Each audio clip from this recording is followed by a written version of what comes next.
is there. Okay, so recording is in progress. So, ladies and gentlemen, if you remember, we were talking about the network attacks.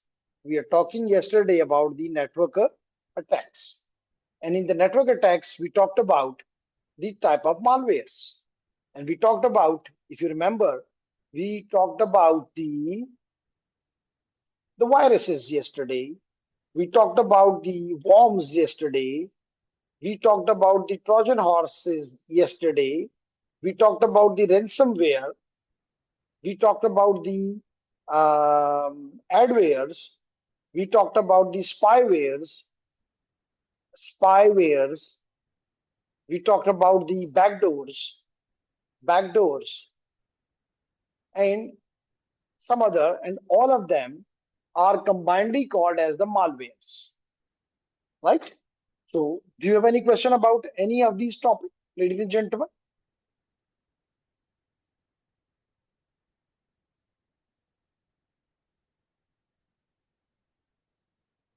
Seems like no. Then we proceeded to the next slide and we talk about the steps in the attacks. And we said the first step in the attack is reconnaissance. We called it recon as well. After the recon, we go for the scanning. After the scanning, we want to get the access during the scanning, and I explain. Okay. After this, number 4, we want to maintain our access. We want to get access and then we want to maintain it. जो चीज अच्छी मिल जाए उसको छोड़ना तो कोई नहीं चाहता. So we want to maintain the access. And then, ladies and gentlemen, we want to clear the track. So we talked about that in the yesterday's class. By what mean by recon? By recon means that we want to gather information. We want to gather information about our target. The maximum we can. That is good. That will be helpful in the future. Then, ladies and gentlemen, we talked about the scanning. That whatever we have got during the reconnaissance, we use certain tools, like we talked about the Nmap yesterday. And we said by using such tools, we scan, for example, during the reconnaissance, we found that the addresses of this company are probably, if I have something here, शायद मैंने इसको delete कर दिया, no मसला. The 3 tabs ही थी, probably introduction to this. No,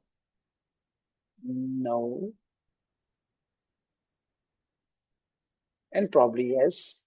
So let me store it. And to show you, this, that during information gathering, I found that the address range of this organization is from 145.199.0.0 up to 145.195.255.255. इसका मतलब है कि ये मुझे ये बता रहा है, ये इंफॉर्मेशन मुझे ये बता रही है कि अप्रोक्सीमेटली 65,000 से ज्यादा एड्रेसेस हैं इस कंपनी के पास, जो कि कंपनी क्या है, सुपरनेट, सर्फनेट. सर्फनेट एक कंपनी है जो कि प्रॉब्ली हॉलैंड में है और उसके पास ये रेंज ऑफ एड्रेसेस. अब सारी के सारे तो उसने यूज नहीं किए होंगे, तो लाजमी तौर पे मैं इस रेंज को सबसे पहले स्कैन करूंगा कि इनमें से एक्टिव कंप्यूटर्स कितने हैं. हो सकता है वो 200 हो, 300 हो, 400 हो. चलें यहां में जूम कर लेते हैं, 500 हैं. इसका मतलब है कि 65,000 में से 64,500 पे मेरा टाइम जाया करना वाज बेकार. तो मैंने ये फाइंड कर दिया कि इसमें सिर्फ ये एक्टिव कंप्यूटर्स. फिर मैंने ये फाइंड किया कि इन एक्टिव कंप्यूटर पे ऑपरेटिंग सिस्टम कौन सा है. फिर मैंने ये फाइंड किया कि इनमें जो ऑपरेटिंग सिस्टम है उसका वर्जन क्या है. आप कहेंगे इससे क्या फायदा?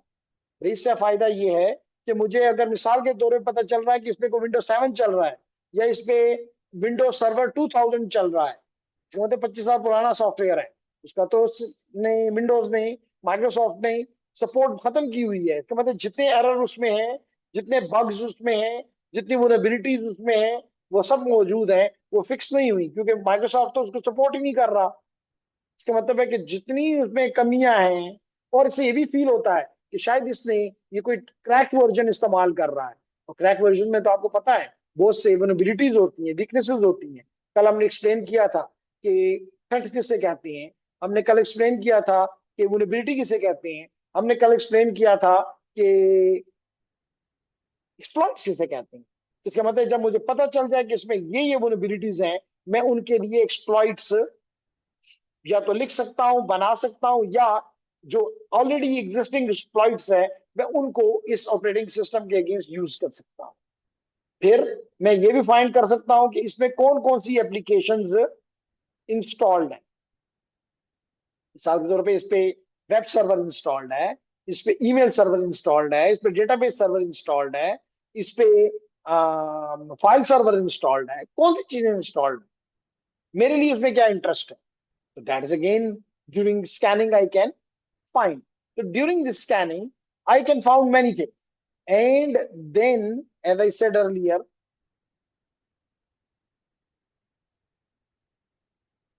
जी, कि फिर by using the scanning के बाद जो मुझे चीजें मिलेंगी, I will try to use, मिसाल के तौर पर during the scanning, I found some of the passwords, which are, जैसे मैंने कल भी आपको बताया था कि मुझे पता चल गया कि जनाब यहाँ पे कोई यूजर है काली, और उसका पासवर्ड मुझे उसका हैश वैल्यू है, मैंने वो फाइंड कर ली।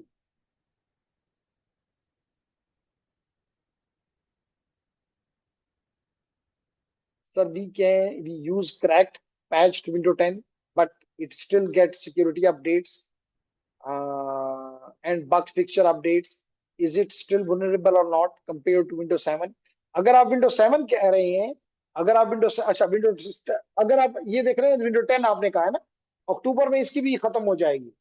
तो अगर मिसाल के तौर पे आप Windows 7 या Windows 10 इस्तेमाल कर रहे हैं, तो स्टिल आफ्टर 7 है, तो फिर तो कंफर्म है कि भाई आपको कोई फिक्सेस नहीं मिल रही।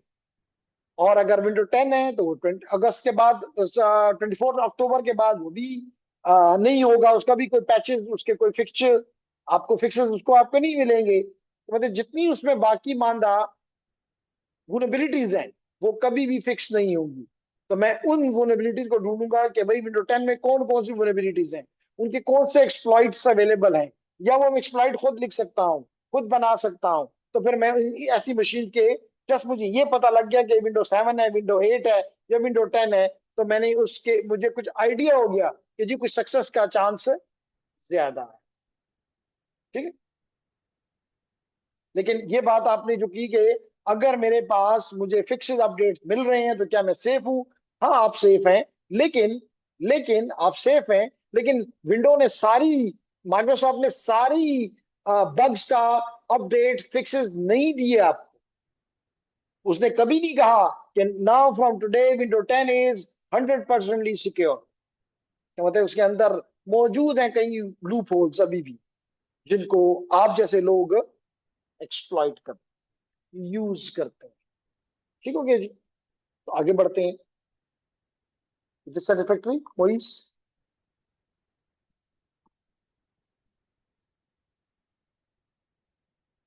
चलें आगे बढ़ते हैं जी। तो लेडीज एंड जेंटलमैन जी, तो जब आप कोशिश करते हैं कि based upon this scanning and reconnaissance you get access, you become a, although unauthorized, but a authenticated, you should look like an authenticated user. Once you get an access, then अभी हम देखेंगे you can do many things. आप दूसरे के घर में inter हो गए हैं तो फिर तो आपकी मर्जी है ना कि आप क्या कुछ करना चाहते हैं। तो अभी हम इस पे बात करते हैं। फिर आप अपने एक्सेस को मेंटेन रखना चाहते हैं। आप चाहते हैं कि जब भी मैं दोबारा भी इंटर होना चाहूं तो मुझे कुछ बैकडोर्स यहाँ पे मैं इंस्टॉल कर दूं, जिनके जरिए मैं दोबारा भी इसकी एक्सेस हासिल कर सकूं, मेंटेन रहे मेरी एक्सेस, यानी कि मैं बाहर निकलूं और बात खत्म। नो। फिर हमने कहा कि आप लाजमी तौर पे जब एक्सेस करोगे, स्कैन करोगे, आप एक्टिवली उसके साथ इंगेज कर रहे हो, तो लाजमी तौर पे कई जगहों पे उसके सिस्टम में आपकी इन अमल के इसकी लॉग्स बन जाएंगे, चाहे वो उसके सिसलॉग है, चाहे उसके आईडीएस हैं, आईपीएस हैं, जो भी हैं, उनमें आपकी एंट्रीज हो जाएंगी। अब लाजिमी तौर पे आप कोशिश करेंगे कि ये सारे जो गलत काम है इसको आप क्लियर कर, ताकि उसको दिखाई ना दे, उसको पता ही ना चले, तो कहते हैं क्लियरिंग ट्रैक। तो gentleman, after doing this all this phases, अब क्लियर भी ट्रैक भी हो गया है, एक्सेस भी मेंटेन्ड है। आप जब मर्जी चाहे एक्सेस हासिल करें और अपनी मर्जी के काम करें। तो हमने कल ये पढ़ा कि हम क्या क्या कर सकते हैं अगर हमें एक्सेस मिल जाए। हमने कहा जी हम ये काम कर सकते हैं।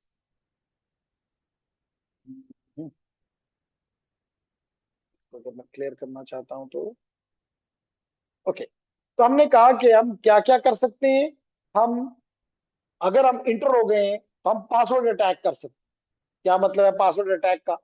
पासवर्ड अटैक का मतलब यह है कि अगर आप सिस्टम में इंटर हो चुके हैं, एक्सेस हासिल हो चुकी है, तो आप चेक करें कि उसकी एक्टिव डायरेक्टरी को,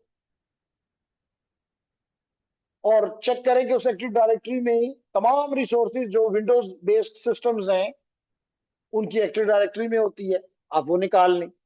या अगर कोई लिनक्स सिस्टम है तो आप लिनक्स सिस्टम्स में भी, आप कल आपको बताया कि /etc/password PASSWD या /etc/shadow फाइल्स में अगर आप इंटर हो सकते हैं तो दैट्स ग्रेट। आपको एटलीस्ट शेडो फाइल से और पासवर्ड फाइल से यूजर नेम मिल जाएंगे, और जब यूजर नेम मिल गए तो आपको हैश, इवन शेडो फाइल में आपको हैश्ड पासवर्ड भी मिल गए, यू कैन क्रैक दैम। और अगर क्रैक हो जाए कि जी इस यूजर का, मिसाल तो रूट यूजर का क्या पासवर्ड है, या किसी और यूजर्स हैं, जो भी एडमिन है, एडमिन का क्या रखा गया हुआ है, जो भी यूजर के नेम उसने रखे हुए हैं, अगर आप उनमें से कुछ के भी पासवर्ड क्रैक कर लेते हैं तो that become very simple for you too. लेकिन आप कैसे क्रैक करेंगे? हमने कहा या तो हम ब्रूट फोर्स इस्तेमाल करेंगे या हम डिक्शनरी अटैक्स इस्तेमाल करेंगे, और इसके लिए हमारे पास टूल्स हैं। जैसे मिसाल के तौर पर John the ripper, John the ripper use करो, आप डिक्शनरी अटैक कर लो। आप इसके लिए कोई कोई स्निफ, ट्रैफिक को स्निफ करके भी मालूम कर सकते हो। मैन इन द मिडल बन जाओ, पैकेट स्निफ कर जाओ। इसी तरह आप कुछ ऐसे स्पाईवेयर्स भी इंस्टॉल कर सकते हैं which are in the form of trojans, जो कि आपको कोई भी ऐसी इंफॉर्मेशन पास ऑन करें।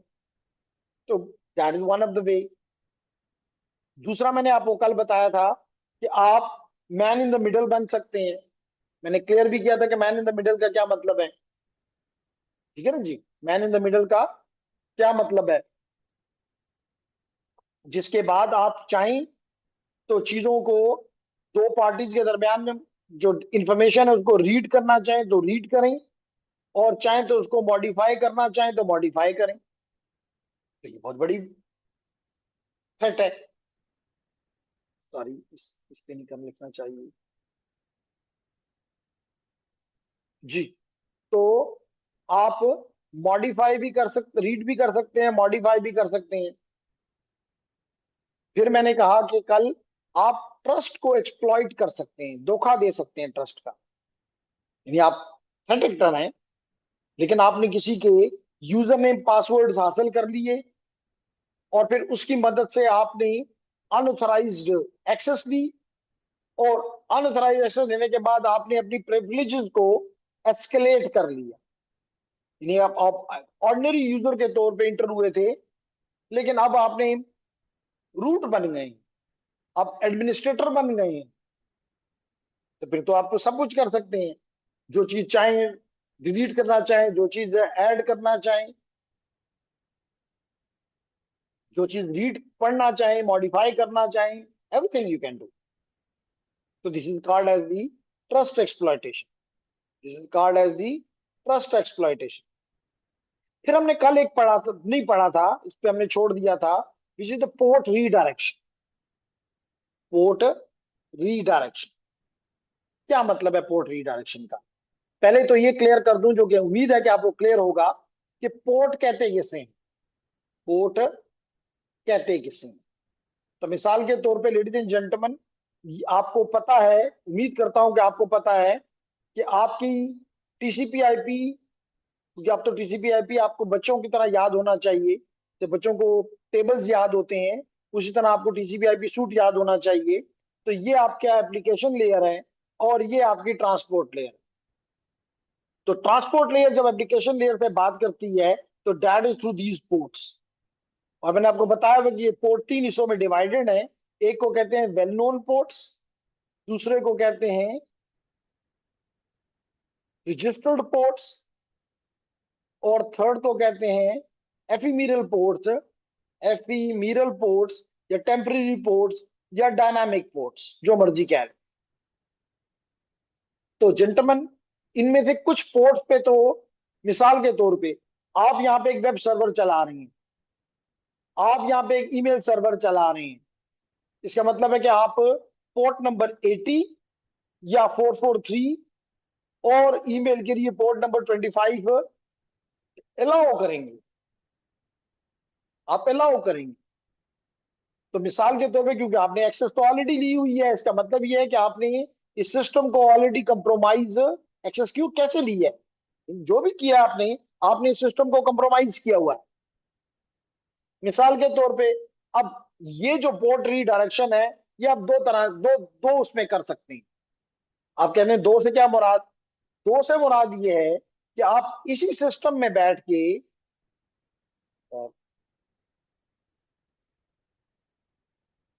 माशाल्लाह पहले 9 थे अब 7 हो गए। लारैब, सिद्दीक, राशिदादा, समीउल्लाह, आजान एंड मुजम्मिल। चल, मर्जी है जी। तो लेडीज एंड जेंटलमैन, हम बात ये कर रहे थे कि अगर ये सिस्टम कंप्रोमाइज्ड है तो आप इसी मशीन के मिसाल के तौर पे पोर्ट नंबर 22 पे आपको इजाजत नहीं है, पोर्ट नंबर 22 पे आपको इजाजत नहीं, तो आप इसी मशीन के 80 पोर्ट पे या 443 पोर्ट पे तो पहुंचे हुए हैं, आप यहां से अपनी ट्रैफिक को इधर रीडायरेक्ट कर, इसका मतलब है आप भेजेंगे 443 को और 443 आगे पोर्ट नंबर 22 को देगा, और यूं आपको आपको पता है कि इस पोर्ट पे एसएसएच चल रहा है, इसका मतलब आपको एसएसएच मिल गया, इसका मतलब आपको रिमोट लॉगिन मिल गया, जहां से बैठ के आपको किसी किस्म की भी कमांड या कॉन्फ़िगरेशंस कर सकते हैं। मिसाल पे यूजर्स बना सकते हैं, यूजर क्रिएट कर सकते हैं, यूजर डिलीट कर सकते हैं, यूजर को प्रिविलेजेस दे सकते हैं, क्योंकि आपको पता है लिनक्स में तो हर चीज ही फाइल है, चाहे वो यूजर है, चाहे वो कोई फाइल है, चाहे वो कोई हार्डवेयर है, ये आप हर एक जगह तक आपको इजाजत हो गई। तो ये तो हो गया with in the compromise system. Even आप ये भी कर सकते हैं कि आप इस सिस्टम पे पहुंचे और एक और सिस्टम उसी ऑर्गेनाइजेशन में मौजूद है, मिसाल के तौर पर जिसके में आप इंटरेस्टेड है, जिसमें डेटाबेस है, जिसमें आपको इजाजत नहीं है, लेकिन ये तो इंटरनल नेटवर्क है, ये तो इंटरनल नेटवर्क है, तो इस कंप्रोमाइज मशीन से आप कि एक पोर्ट पे इंटर हो और उसको बताएं कि मुझे रीडायरेक्ट कर दो इस कंप्यूटर की तरफ और इस पोर्ट के ऊपर, जिस पोर्ट के ऊपर ये डेटाबेस सुन रहा है। तो अब इस डेटाबेस वाले कंप्यूटर को तो ये पता चलेगा कि मुझे ये computer, let me call it comp one, मुझे ये रिक्वेस्ट भेज रहा है, ये तो मेरा पसंद ट्रस्टवर्दी, ये तो मेरा ट्रस्टवर्दी कंप्यूटर है, कंप्यूटर वन। कंप्यूटर टू उसको ट्रस्टवर्दी समझता है क्योंकि एक ही लैन का हिस्सा है, एक ही नेटवर्क का हिस्सा है, तो लाजमी तौर पे ये उसको एक्सेस दे देगा। जब एक्सेस दे देगा तो ये, क्योंकि ये तो कंप्रोमाइज्ड है, ये चीजें जो है ये अपने नेटवर्क से बाहर निकालेगा। अब आपको पता है कि इवन अगर फायरवॉल भी लगी हुई हो तो फायरवॉल आपकी रिक्वेस्ट को इस डेटाबेस तक अंदर जाने नहीं देगी, क्योंकि फायरवॉल जो है वो इनबाउंड ट्रैफिक को रोकती है, लेकिन आउटबाउंड ट्रैफिक को मोस्टली नहीं रोकती। तो आप यहां से डेटाबेस से जो चीज जाएगी कंप्रोमाइज मशीन की तरफ, और कंप्रोमाइज मशीन से आपकी तरफ चली जाएगी, इस तरह डेटा इनफिल्ट्रेशन हो जाएगी। तो ये यहाँ पे वो कह रहा है कि port redirection, this is again you can do when you have got the access, when you have got the access. कुछ बात समझ आ रही है?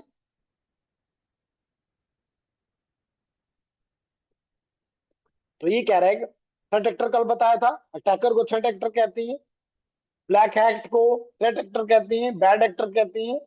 तो कहता है uses a compromise system as a base for attacks against other target, and other target can be on the same computer or can be on other the computers. For example, threat actor using port number 22 to connect to the compromised host A, and then host A is trusted to host B. जैसे मैंने ये कहा, to host A and host B. B is A is trusted for B. तो कहता है कि host A is trusted by host B, and therefore the threat actor can use telnet to access it. तो यहां से उसने telnet इस्तेमाल किया, यहां पे आया फॉर एग्जांपल यूजिंग एसएसएच, और आगे उसने टेलनेट इस्तेमाल करके इधर आ गया। अब जो भी कमांड वो देगा वो एसएसएच के जरिए यहां पहुंचेगी और टेलनेट के जरिए आगे चली जाएगी, और आपको यहां से पूरा एक्सेस मिल गया। यही बात मैंने यहाँ पे दिखाने की भी कोशिश कर रहा हूं। क्या, और अगर ये छोटा है तो उसको बड़ा कर देता हूं। क्या कहता है जी, व्हाट इज पोर्ट रीडायरेक्शन? कहते हैं port redirection attack is a technique used by the attacker to bypass security controls by redirecting traffic from one port to another port or from one host to another host. This allows them, इस case में ये जो compromise machine है ये क्या बन जाती है? पाइवोट। तो कहते हैं this allows them to pivot through a compromised system to reach the restricted internal resources. कहता है कैसे काम करेगा? सबसे पहले तो हमने कहा कि जी आप किसी सिस्टम को कंप्रोमाइज करें। जब आपने कंप्रोमाइज कर लिया तो इसका मतलब ये हुआ कि आपने कंप्रोमाइज करने का मतलब ये है कि आपने आपने कंप्रोमाइज का मतलब ये है कि आपने उसकी एक्सेस हासिल कर ली है। ये तो हम कह रहे हैं कि एक्सेस अटैक है ये। Once done, now you can set the read, that is the point, set up the redirection. अब मिसाल के तौर पे अगर आप इस मशीन तक पहुंच गए 127.0.0.1 और पोर्ट नंबर 8080, इसका मतलब है कि दैट इज दी HTTP, इसका मतलब वेब। आप इस यहां तक एक्सेस हासिल कर ली, आपने क्या कहा? नहीं, इसी कंप्यूटर में रहते हुए, इसी कंप्रोमाइज कंप्यूटर में जाते हुए आप मुझे पोर्ट नंबर 22 पे ले जाओ। इसका मतलब है कि आप SSH की तरफ चले गए, जो कि आपको अलाउड नहीं थी, लेकिन विद इन द सिस्टम तो अलाउ था। तो दैट इज वन वे। दूसरा तरीका क्या है कि नहीं, आप एक अटैकर के तौर पे एक कंप्यूटर पे लैंड किए और आपने पोर्ट नंबर 4444 जो कि अलाउड था, आपने यहीं से बैठ के एक होस्ट से बैठ के दूसरे उसी नेटवर्क के दूसरे होस्ट नंबर 2 जिसका नाम है internal dash dB for example, और पोर्ट नंबर जो आपको अलाउड नहीं था लेकिन इस कंप्यूटर के लिए वो अलाउड था। तो कहते हैं forwarding traffic from a compromise computer और a compromised host to internal target. कुछ बात समझ आ रही?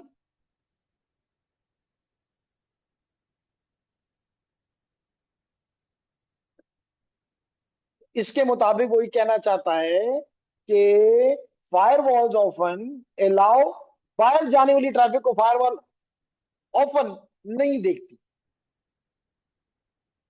जैसे देखे ना, आसान सी एग्जांपल, अगर आपका कोई गार्ड है, वो मोस्टली क्या देखता है? जो बंदा भी ऑफिस के अंदर आता है वो उसको देखता है, उसको चेक करता है, लेकिन बाहर जाने वाले को तो चेक नहीं करता। वो तो कहता है ठीक है बस ये, इसने तो कुछ नहीं किया ना, बाहर जा रहा है।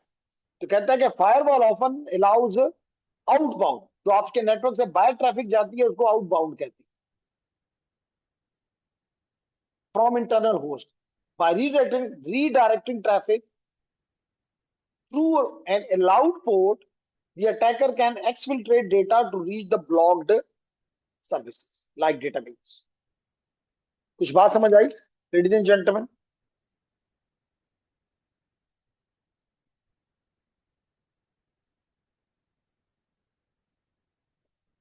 तो यही वो कह रहा है कि you can do the port redirection. कई टूल्स हैं, नेट कैट है, मेटास्प्लॉइट है, जो कि हम पोर्ट रीडायरेक्शन के लिए इस्तेमाल कर सकते हैं। ठीक है जी, आगे बढ़ते हैं जी। ये तो कल की चीजें थी सारी। अब हम एक्सप्लेन करते हैं कि एक और अटैक को, जिसको कहते हैं डिनाइल ऑफ सर्विस अटैक। आम जुबान में इसको कई जगह पे आपने डॉस भी पढ़ा होगा। डॉस अटैक क्या चीज है, एक्सप्लेन करते हैं। लेडीज एंड जेंटलमैन, अगर मैं आपकी कोई दो एग्जांपल्स दूं, पहली मैं आपको ह्यूमन लाइफ से देता हूं। मिसाल के तौर पे एक डॉक्टर साहब हैं, एक डॉक्टर साहब हैं। अब आप पूछेंगे इस डॉक्टर साहब का काम क्या है, तो आपको पता है कि इसका काम है कि बीमारों को सर्व करना, उनको मेडिसिन देना, उनको ट्रीटमेंट देना, ये इसका काम है। लेकिन अगर आप इस डॉक्टर साहब को, जो कि हॉस्पिटल में मुलाजिम है, इनको आप ये टास्क दे दें कि जी आज से आपने जितने भी पेशेंट, या पेशेंट भी नहीं कहूंगा, पेशेंट के जो 7 लोग आते हैं, उनको आपने हॉस्पिटल के अंदर नहीं छोड़ना। तो वो लाजमी तौर पे इसके लिए वो गेट पे खड़ा हो जाएगा और चेक करेगा कि कहीं से भी कोई बंदा अंदर अगर जाता है तो उसे पूछेगा भाई क्यों, वो कहेगा मैंने अपने पेशेंट के बात करनी चाहिए, अलाउड नहीं है, चलो बाय। तो काम तो ये कर रहा है, लेकिन जो इसके अपने पेशेंट्स हैं, क्या ये उनको टाइम दे सकेगा? तो जवाब है नहीं। ये तो 24 आवर इस काम में लगा होगा, हर एक कॉरिडोर में फिर रहा होगा कि जनाब कोई बंदा आसपास या वार्ड में फिरेगा, रूम में फिरेगा, चेक करेगा कि जी कोई बंदा ऐसा तो नहीं है जो कि यहाँ पे किसी पेशेंट से मिलने आ गया है। तो इसका मतलब इसने अपना काम, जिसके लिए इसको ट्रेन किया गया था, जो इसे एक्सपेक्ट किया जा रहा था कि ये पेशेंट का को मेडिसिन देगा, ट्रीटमेंट करेगा, ऑपरेशन करेगा, ये उनमें से कुछ भी नहीं करेगा। इस अमल को कहते हैं कि इसने अपनी सर्विस को डिनाइल कर दिया। इसने जो सर्विस दी इसकी, इसने उसकी डिनाइल कर दी। इसी तरह की एग्जांपल मैं आपको ये भी दे सकता हूं लेडीज एंड जेंटलमैन, कि आपका, अगर मैं जूम करूं, कि आपका board of intermediate and secondary education Peshawar, आप सबने कम से कम किसी न किसी बोर्ड के साथ आपका तल्लक रहा है, इसलिए ये समझना आसान है। तो लेडीज एंड जेंटलमैन, आपने, इसका काम क्या है? तो आप कहेंगे जी इसका काम एग्जाम लेना है। तो मैं कहूंगा नहीं, जिसका काम एग्जाम लेना नहीं है, क्योंकि एग्जाम तो टीचर्स वहां पे खड़े होकर लेते हैं, चाहे वो किसी स्कूल के हैं, कॉलेज के हैं, यूनिवर्सिटी के हैं, वो एग्जाम लेते हैं। फिर आप कहेंगे नहीं जी ये पेपर बनाते हैं। मैं कहूंगा, नहीं पेपर भी ये नहीं बनाते, पेपर तो वो वहां फिर टीचर बनाते हैं। आप कहेंगे पेपर चेक करते हैं। मैं कहूंगा नहीं, वो भी टीचर चेक करते हैं। फिर कहेंगे, आप कहेंगे जी ये बाइसेप क्या करता है? तो हम कहेंगे जी बाइसेप सिर्फ जो पेपर चेक हो जाते हैं, मार्क्ड हो जाते हैं, वो उनको उनको अपने एक डेटाबेस में उसकी एंट्री कर देते हैं। और आप जैसे स्टूडेंट को कह देती हैं कि जनाब मिसाल के तौर पे 15 तारीख को, 15 जून को दिन के 3 बजे, फॉर एग्जाम्पल 3 PM पे आप इस साइट पे आए, जिसको मैं लिख देता हूं मिसाल के तौर पे site.com या bicepsite.com, इस पे आए और आप अपना इंटर करें रोल नंबर, और आपको आपके मार्क्स नजर आ जाएंगे। अच्छी बात है। लेकिन अगर आप जैसा कोई शख्स, आप जैसा कोई एक्सपर्ट ये करे, क्योंकि उसको पता है कि डेटाबेस किसी किसी मशीन पे पड़ा है, तो इस मशीन की कुछ कैपेबिलिटीज है, लेकिन कुछ लिमिटेशन रिस्ट्रिक्शंस भी हैं। लिमिटेशन क्या है? लाजमी तौर पे इसका एक खास सीपीयू है, एक खास रैम है, एक खास बैंडविड्थ है, एक खास बैंडविड्थ है। मिसाल के तौर पे इसकी bandwidth, let it review 50 megabit पर सेकेंड है। अगर आप इस 50 मेगाबिट पर सेकेंड को इतनी ट्रैफिक भेजें इस मशीन पे, जिसका रिजल्ट से कोई लेना देन नहीं, कोई इसका ताल्लुक नहीं,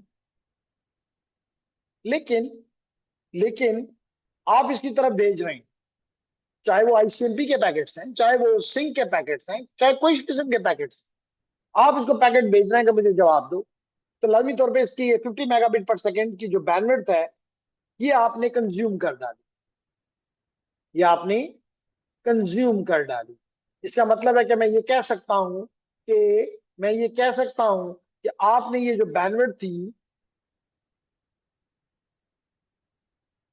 ये जो बैंडविड्थ थी, ये सारी की सारी, क्यों हाँ चाहिए, नहीं कोई बात नहीं।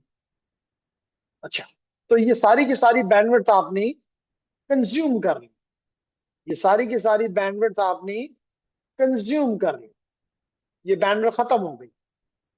जब ये बैंडविड्थ खत्म हो गई, तो अब जो जेन्युइन यूजर्स हैं वो जब इस सिस्टम की तरफ जाने की कोशिश करेंगे, तो यू अंडरस्टैंड इनको जवाब नहीं मिलेगा, क्योंकि उनकी रिक्वेस्ट तो के लिए तो इसके पास टाइम ही नहीं है, इसके पास तो बैंडविड्थ ही नहीं है। सारी बैंडविड्थ जो है इस बंदे ने, इस को पता है कि इसकी 50 मेगाबिट पर सेकंड है, आप वो इसको 100 मेगाबिट पर सेकंड भेज रहा है, तो उसकी भी 50 मेगाबाइट जो है वो जाया हो रही है, लेकिन उसको तो फर्क नहीं पड़ता। तो इसका मतलब आप ये नहीं कहेंगे कि ये जो डेटाबेस सर्वर है इसने भी डिनाइल कर दी है अपनी सर्विस देने से, या इसका सीपीयू है, सीपीयू की भी कोई स्पीड है, इसकी कोई रैम है, आपने इसकी रैम भी फुल कर दी। ये ठीक है ना, आप अगर अब यहाँ पे मैं आपको ऑल्ट कंट्रोल डेल करके बताऊं, तो आपको टास्क मैनेजर में यही चीजें नजर आती हैं। ये देख लें, रैम मेमोरी कितनी यूज हो रही है, सीपीयू कितना यूज हो रहा है, डिस्क कितना इस्तेमाल हो रहा है, नेटवर्क कितना इस्तेमाल हो रहा है, जीपीयू कितना इस्तेमाल हो रहा है, फॉर एग्जांपल पावर कितना ले रहा है। तो इन चीजों को अगर, मिसाल तुम्हें memory is around 100%, CPU is again around 100%, network is again around 100%, तो इसका क्या मतलब है? इसका मतलब है कि ये कोई भी और चीज कोई आएगी तो इसको सर्विस नहीं देगा। बात समझ आ रही? उसको सर्विस नहीं देगा। That phenomenon is called denial of service. आप कहेंगे इससे हमें क्या फायदा?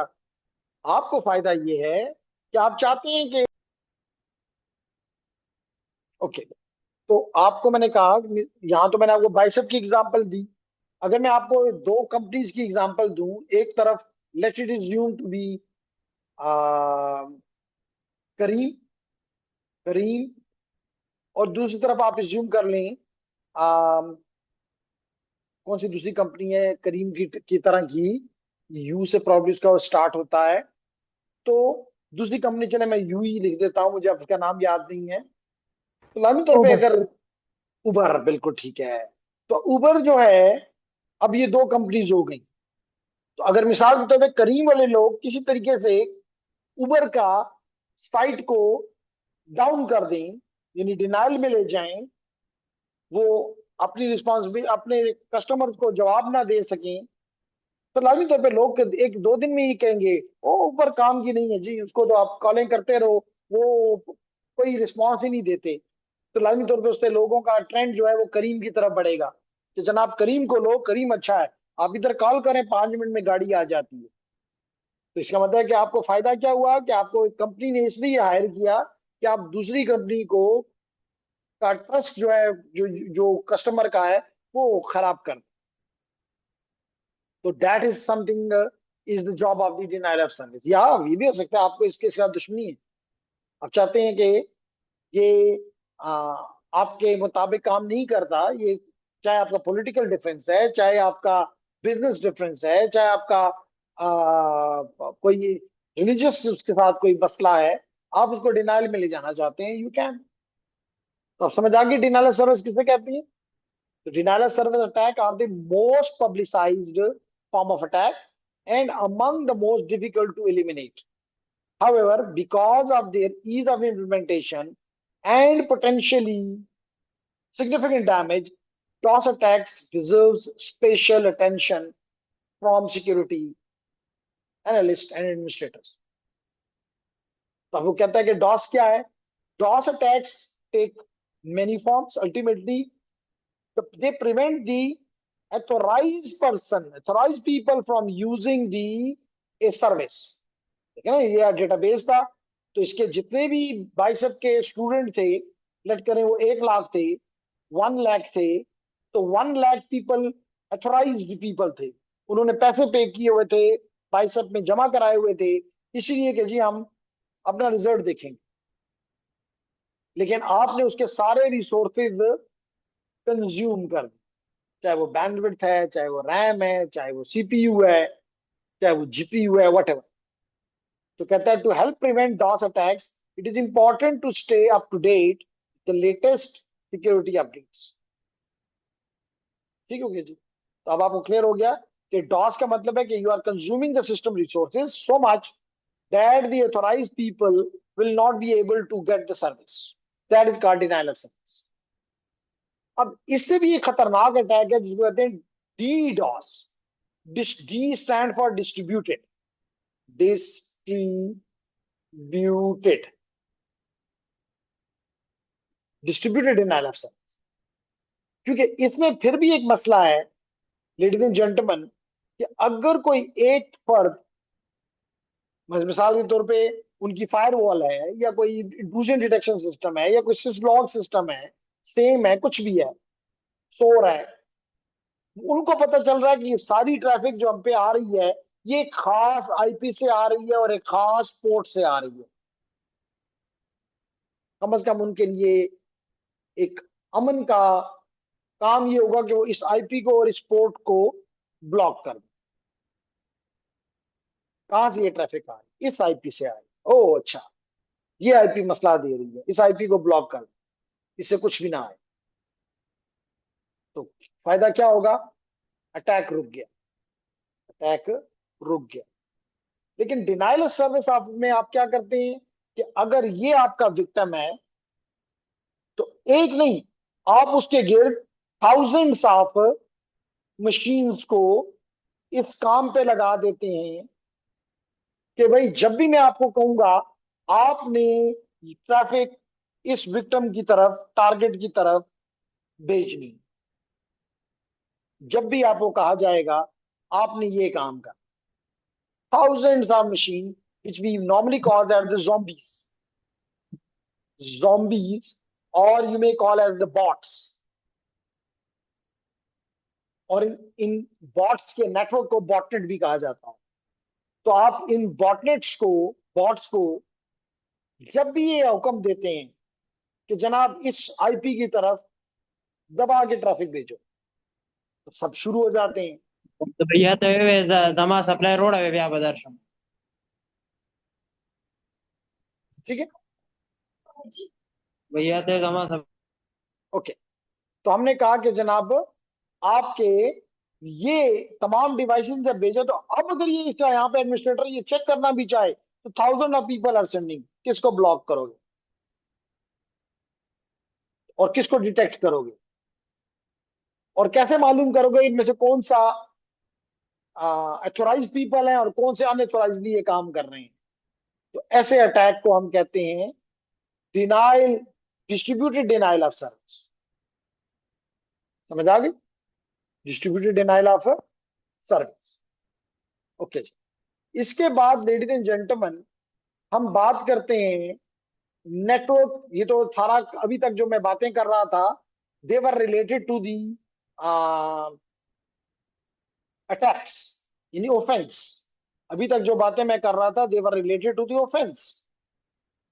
लेकिन जहां ऑफेंस होता है वहां डिफेंस भी होता है, जिनका काम ही होता है कि इन अटैक्स को, इन अटैक्स के इंपैक्ट को कम से कम किया जाए, मिटिगेट किया जाए। ठीक है, ओके। लेकिन एक छोटा सा आप लोगों से बात इस टॉपिक को आगे ले जाने से पहले कर दूं कि आपका ये 16 चैप्टर है जो कि उम्मीद है कि आज खत्म हो जाएगा। तो एक चैप्टर आपका बस 17 रहता है जो कि प्रॉब्ली अगले हफ्ते को ही खत्म हो जाएगा।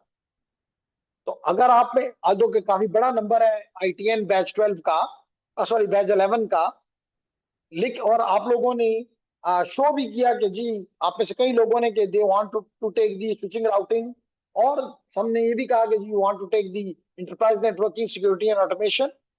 लेकिन बाद में मतलब अपने पोल्स में तो शो किया, लेकिन रियलिटी में रजिस्टर करने की तरफ कम लोग आए। तो क्या मैं इससे ये समझ लूं कि you people are not interested? मैं इसलिए पूछ रहा हूं कि अगर हमने कोई और कोर्स ऑफर करके और उसमें हमने स्टार्ट ले लिया तो फिर ये कोर्स नहीं स्टार्ट होंगे। आपकी मर्जी, अगर आप इंटरेस्टेड नहीं है तो दैट्स ग्रेट। लेकिन अगर आप इंटरेस्टेड हैं और आप जस्ट वेट कर रहे हैं कि जी देखा जाएगा, तो बेहतर ये होगा कि जो आपको लिंक्स प्रोवाइड किए गए हुए हैं ऑलरेडी, जैसे मिसाल तो इंसा का ये लिंक है, और स्विचिंग राउटिंग का ये लिंक है। और आपको हम बहुत जल्द ITN का कोर्स भी दोबारा का लिंक भी पास करेंगे, वो भी आप अपनी, मतलब आप करना चाहें फिर भी ठीक, आप नहीं करना चाहते, आप आपके दोस्त करना चाहते हैं। कई लोगों ने मैसेजेस भी किए हुए हैं कि जी हम कब नया कोर्स स्टार्ट होगा। जैसे देखें ये मोहम्मद वकास है सर, ITN का न्यू कोर्स कब स्टार्ट होगा। तो आप अपने दोस्तों तक इस किस्म की इंफॉर्मेशन पहुंचा दें ताकि आप करें तब भी फायदा, और अगर आपके दोस्त करते हैं तब भी फायदा, यानी जो फायदा उठाना चाहता है कम से कम वो उठा ले। तो इसलिए मैं आप लोगों को इस क्लास के दौरान मैंने कहा कि एक तो कई लोग सुनेंगे भी ये लेक्चर, तो उनको भी पता चल जाएगा कि if you are willing, if you are feeling that this is something good for your future, for your family, तो दैट्स गुड। और अगर आप समझते हैं कि नहीं इट इज यूजलेस, तो हम आपको कई प्रेशराइज नहीं कर रहे, इसका आगे मतलब नहीं। जी बिल्कुल, स्विचिंग राउटिंग वायरलेस एसेंशियल्स। तो सर मैंने फॉर्म फिल किया है, बिल्कुल ठीक है सदीक, आपने किया है तो दैट्स ग्रेट। बाकी लोगों को मैं कह रहा हूं कि अगर वो चाहते हैं इसके यहीं पे अब्दुल मुईज हैं, इवन उसने रजिस्टर भी कर दिया हुआ है, तो डिपेंड करता है। तो अगर आप लोग इंटरेस्टेड हैं तो एज क्विकली एज पॉसिबल इसको खुद भी कर लें, अपने दोस्तों से भी अगर वो इंटरेस्टेड है, उन्होंने आपसे कांटेक्ट किया हुआ है कि जी हमें बताएं जब भी स्टार्ट हो, तो उनको बता दें कि जी स्टार्ट हो रहा है, इफ यू आर विलिंग तो कम ऑन, और अगर if you are not willing it's fine, no problem. Anyhow, so let me continue, ladies and gentlemen, to my topic, and the topic is network attack mitigation. इसका मतलब है कि this topic is related to network defense. Network defense. और अगर network defence की बात करें तो सबसे इफेक्टिव मेथड ये है कि एक पॉइंट, सिंगल पॉइंट अप्रोच ना यूज करें, सिंगल पॉइंट अप्रोच ना यूज करें। क्योंकि अगर ये सिंगल पॉइंट अप्रोच कंप्रोमाइज्ड हो गई, इसका मतलब आपका पूरा नेटवर्क कंप्रोमाइज्ड हो गया।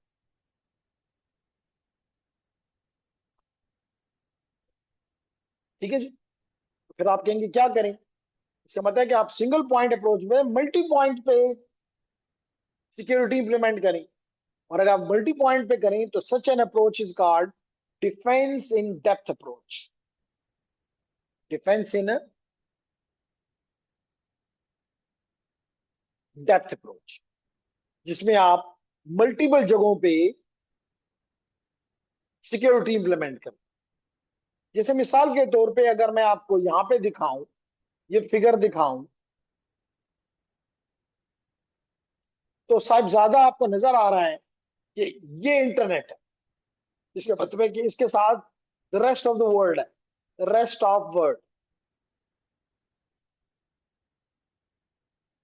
अब आप इस नेटवर्क को टारगेट कर रहे हैं, तो मिटिगेशन के लिए डिफेंस टीम ने क्या किया, उन्होंने सबसे पहले तो अपनी बॉर्डर रूटर पे बॉर्डर रूटर पे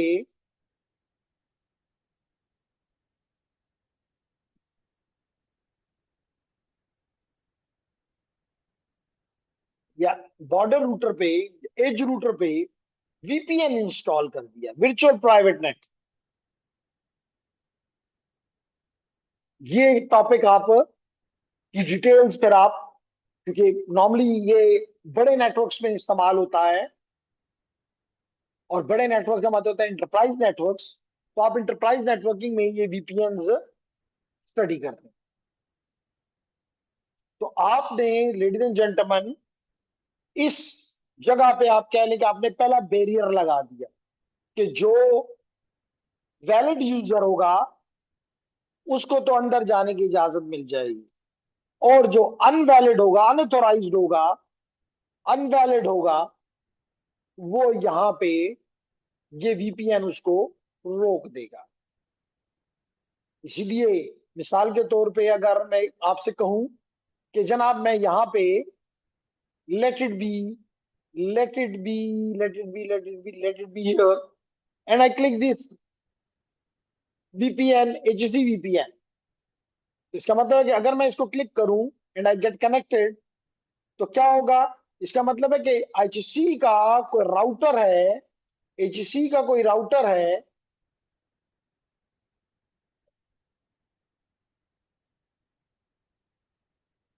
जी, एचसी का कोई राउटर है, जैसे आप एज्यूम कर लें कि एचसी का राउटर है, इसमें वीपीएन इंस्टॉल्ड है। तो जब मैं, अगर मैं वैलिड यूजर हूं, तो जो भी उसके अंदर एचसी के रिसोर्सेज हैं, मुझे उस तक जाने की इजाजत हो जाएगी। और अगर मैं इनवैलिड हूं, यानी कि मैं नहीं हूं कोई ऑथराइज यूजर, तो मुझे इस नेटवर्क के अंदर जाने की इजाजत ही नहीं होगी। तो ये पहली जगह पे हमने बैरियर लगा दिया, रुकावट खड़ी कर दी।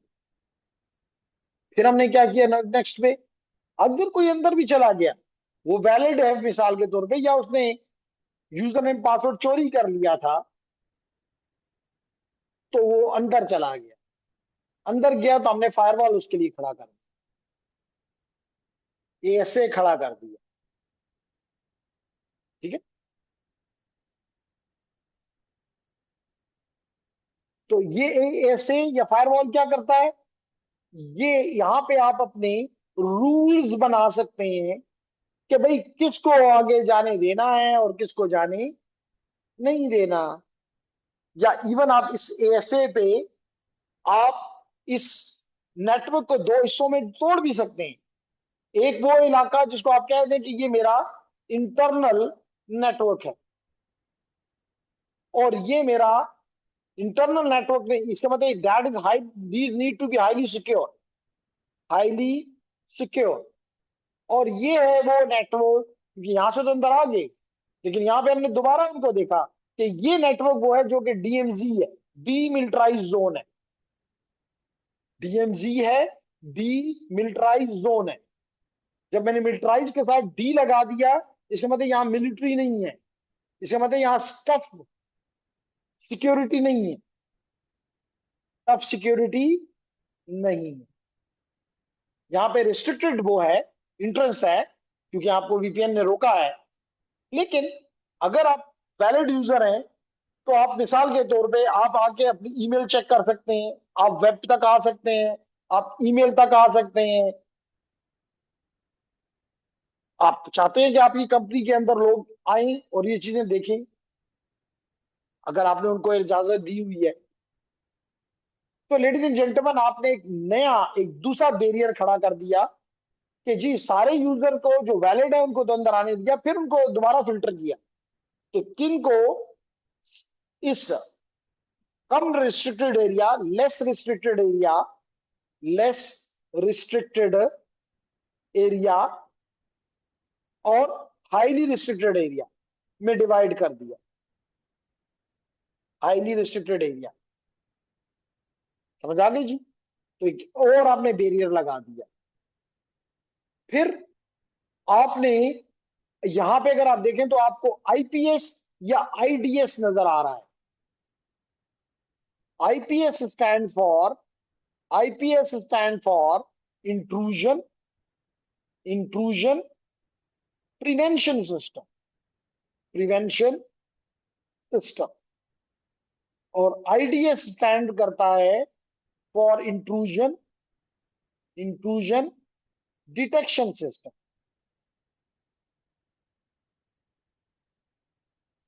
ये दो चीजें, इंट्रूजन प्रिवेंशन, इंट्रूजन डिटेक्शन, दोनों में फर्क क्या है? फर्क ये है लेडीज एंड जेंटलमैन कि डिटेक्शन में वो सिर्फ डिटेक्ट करता है, ये मशीन, ये टूल, जैसे मिसाल के तौर पे one of the example is snout. तो स्नॉट क्या करता है, मालूम कर लेता है कि जनाब ये वाली एक्टिविटी कोई प्रॉपर एक्टिविटी नहीं है, ये कोई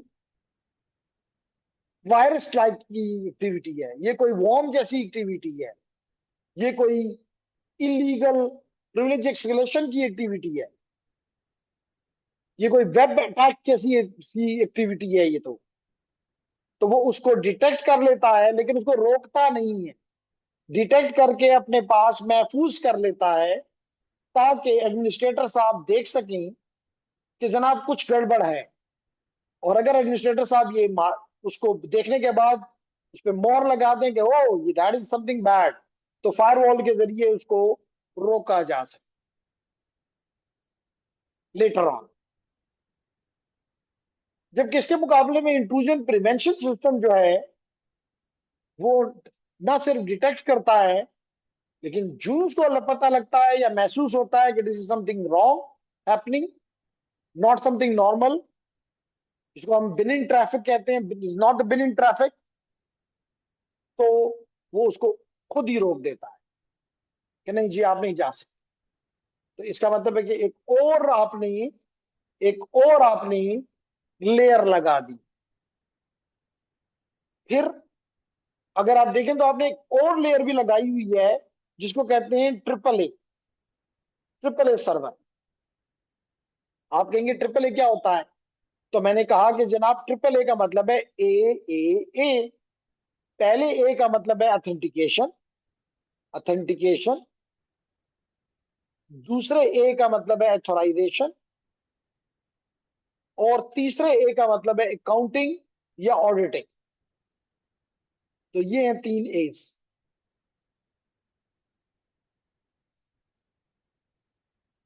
आप कहेंगे ऑथेंटिकेशन किसे कहते हैं? भाई मालूम तो हो कि ये बंदा जेन्युइन है, इसको इजाजत दी गई हुई है, तो ये ऑथेंटिकेटेड हुआ। अब वो कैसे पता चलेगा? सबसे आसान, लेकिन अब इतना ज्यादा मुअस्सर नहीं है, तो यूजर नेम पासवर्ड से कर लें। तो यूजर अगर अपना यूजर नेम और पासवर्ड देता है, जैसे मिसाल के तौर पे अगर मैं यहां पे आके और लेट करें इसको क्लिक कर दूं, तो देखिए it is asking me the internet banking login, it is asking me the login. देखिए यहाँ लॉगिन मांग रहा है। अगर मैं इसको लॉगिन दे दूं तो ये मुझसे पासवर्ड मांगेगा। तो बेसिकली ये क्या हो रहा है? ऑथेंटिकेशन हो रही है कि मैं कोई ऐसा यूजर हूं जिसका तल्लक यूबीएल के साथ है। अगर है तो मुझे अंदर जाने दे दिया जाएगा, और अगर नहीं है तो रोक दिया जाएगा, नहीं जी ऐसा कोई यूजर हमारे पास नहीं है। इसका मतलब कि आप अंदर नहीं जा सकते। ठीक है जी। तो इसको कहते हैं ऑथेंटिकेशन। लेकिन आजकल ये पासवर्ड के जरिए ऑथेंटिकेशन इतनी ज्यादा इफेक्टिव तस्वर नहीं की जाती, क्योंकि ज्यादातर जो ब्रीचेस हैं, अटैक्स हैं, वो इन्हीं पासवर्ड्स की गेस करने से या क्रैक करने से अकर होते हैं। इसलिए आज का दौर में multi factor authentication, MFA, multi factor authentication implement की जाती है, जिसका मतलब है कि नहीं सिर्फ पासवर्ड से नहीं, निधि आप उसे उसकी फिंगरप्रिंट्स लें, आप उसका फेस रिकॉग्निशन करें, आप कोई किसी और डिवाइस पे उसको, जो कि उसने पहले से आपको बताया हुआ है, मिसाल जो आपका मोबाइल मोबाइल नंबर पे कोई ऐसी चीज भेजें, कोई नंबर भेजें कि जी वो नंबर वहां से कॉपी करो और यहाँ पेस्ट करो। तो लाजमी तौर पे अगर ये कोई अनवैलिड बंदा होगा तो कम से कम उसके पास वो मोबाइल नहीं होगी। अगर मोबाइल है तो लेट करें कि उसको ईमेल पे वो चीज आपने भेजी है, उसके बाद वो ईमेल एड्रेस नहीं होगा, उसका पासवर्ड नहीं होगा, तो आपकी सिक्योरिटी बढ़ गई। इस तरह लेडीज एंड जेंटलमैन सारे काम हम क्यों करें? डिफेंस, अटैक्स को मिटिगेट कर रहे हैं। जो अभी हमने पिछले उसमें कहा कि जी आपने एक्सेस हासिल कर लिया, अब हम कोशिश कर रहे हैं कि आप एक्सेस ना हासिल कर सकें। तो लेडीज एंड जेंटलमैन ऑथराइजेशन का क्या मतलब है? आप ऑथेंटिकेट तो हो गए, लेकिन आपको क्या क्या करने की इजाजत है? लाजमी तौर पे सारे ही काम एक बंदे को तो नहीं दिए जा सकते। मिसाल के तौर पे आप अगर एक बैंक के यूजर हैं, एक बैंक के कस्टमर हैं, तो क्या आप हर एक के अकाउंट से अपने अकाउंट में पैसे शिफ्ट कर सकते हैं? नहीं। लेकिन बैंक मैनेजर साहब तो कर सकते हैं, बैंक का स्टाफ भी कर सकता है। इवन वहां पर भी कई जगहों पे एक बंदा अगर करे तो नहीं कर सकता, वो एक करता है और दूसरे को कहता है जी आप इसको इसको देखो, इसको वेरीफाई करो। कि वो वेरीफाई करता है तो दोनों की वेरिफिकेशन हो जाती है, इसलिए काम हो जाता है। तो ऑथराइजेशन का मतलब है what you can do and what you can't. Number 3, accounting. अब आप मिसाल के तौर पे बैंक मैनेजर साहब को ये ताकत उसकी काम की नेचर की वजह से ये दी गई कि वो किसी के अकाउंट से भी पैसे किसी दूसरे अकाउंट में शिफ्ट कर सकता है। तो अगर ये वो कर दे, मिसाल के तौर पे यहाँ पे हमारे पास लेट करेंगे उमर खान है, समीउल्लाह है, लारैब है, अगर इनका अकाउंट है और उसमें बहुत से पैसे हैं और आप चेक करते हैं रात को, तो वो पैसे आपके, चेक करना है रात का मतलब है कि आजकल तो ऑनलाइन का जमाना है, तो आपने चेक किया आपके पैसे हैं, दैट्स गुड। लेकिन आप सुबह उठ के देखते हैं तो पैसे तो नहीं है। आप कहेंगे रात को तो मैंने कुछ किया ही नहीं, ना मैंने कोई शॉपिंग की, ना मैं कोई एटीएम पे गया, ना मैं बैंक में बंद था, ये पैसे कैसे निकल गए? तो आप बैंक जाके पूछेंगे जी मेरे पैसे किधर गए? कल कल किसमें लेट इट बी 50,000 था, अभी तो उसमें 5,000 भी नहीं है। तो बैंक का मैनेजर साहब ये कह सकता है मुझे क्या पता जी, बैंक आप पैसे आपके थे, अकाउंट आपका है, मुझे क्या पता। तो सिस्टम उसको, जिसने भी ये काम किया है, आपके 45,000 कहीं शिफ्ट किए हैं, चाहे वो बैंक मैनेजर साहब ने किए हैं, तो सिस्टम ने अपने पास उसकी इस एक्टिविटी को सेव कर लिया, एक्टिविटी को सेव कर लिया। तो इस अमल को कहते हैं अकाउंटिंग। ये नहीं समझें कि आप कोई गलत काम करेंगे तो ऐसा समझें कि जैसे आप थाने में बैठ खड़े हैं, तो जो ही गलत काम करेंगे आपको पुलिस हवलदार या एसएचओ साहब उसी वक्त पकड़ के जेल में डाल देंगे। तो अकाउंटिंग इज लाइक दिस, कि जनाब उसका सिस्टम के पास है कि जी हाँ, कल वो चेक करेंगे कल इसका अकाउंट क्या अमाउंट क्या था, हाँ वाकई 50,000 था। ये कब भी चेंज हुए? ये तो रात को 8 बजे चेंज हुए। 8 बजे किसने किए? भाई ये तो मैनेजर साहब का एक यूजर नेम पासवर्ड है, तो अब वो डिनाई नहीं कर सकता, इसलिए अकाउंटिंग। ठीक है जी। इसी तरह लेडीज एंड जेंटलमैन, अगर आपका ईमेल सर्वर, तो आपको पता है ईमेल के भी बहुत से अटैक होते हैं, जैसे मिसाल के तौर पे फिशिंग अटैक, ठीक है ना, जिसके जरिए आपको ऐसे लिंक्स भेजे जाते हैं जिनको अगर आप क्लिक करें तो you can be in problem. लेकिन जिसे आपकी स्पैम ईमेल्स होती हैं, इसी तरह स्पेयर फिशिंग, विशिंग, तो ये whaling probably, they are the attacks on the email. तो नाउ अगेन इस किस्म के अटैक को रोकने के लिए हमने क्या रख दिया? Email security appliance, ESA. ESA. इसी तरह हमने, हमारा वेब सर्वर है, वेब एप्लीकेशन, वेब एप्लीकेशन को घर पे आप किसी को नहीं रोकते, आप खुश होते हैं कि मेरे वेब सर्वर पे लोग आए, मेरे वेब पेज पे लोग आए, लेकिन अटैक भी तो आएंगे। मिसाल के तौर पे वेब सर्वर के पीछे डेटाबेस होता है, बैकएंड पे डेटाबेस, तो इन्हीं डेटाबेस के ऊपर मिसाल के तौर पे एसक्यूएल अटैक्स हो जाते हैं। SQLI, SQLI means structure query language injection attacks, जिसके जरिए आपने डेटाबेस से कुछ भी निकाल के, जो कि लाजमी तौर पे एक कॉन्फिडेंशियल इंफॉर्मेशन है, निकाली जा सकती है। तो इसके लिए अगेन आपने क्या किया? आपने वेब सिक्योरिटी अप्लायंसेस लगाए, आपने वेब सिक्योरिटी अप्लायंसेस लगाए। इसी तरह आपके होस्ट में एंड पॉइंट्स हैं, आपने अपने एंड पॉइंट्स के ऊपर एंड पॉइंट सिक्योरिटी इंप्लीमेंट की, एंड पॉइंट सिक्योरिटी इंप्लीमेंट की, जिसमें आपने क्या किया? आपने एंटीवायरस इंस्टॉल किए, आपने फायरवॉल्स इंस्टॉल किए।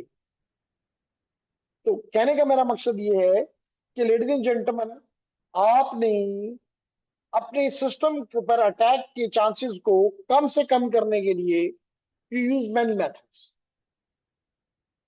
तो that the reason it is called defence in depth.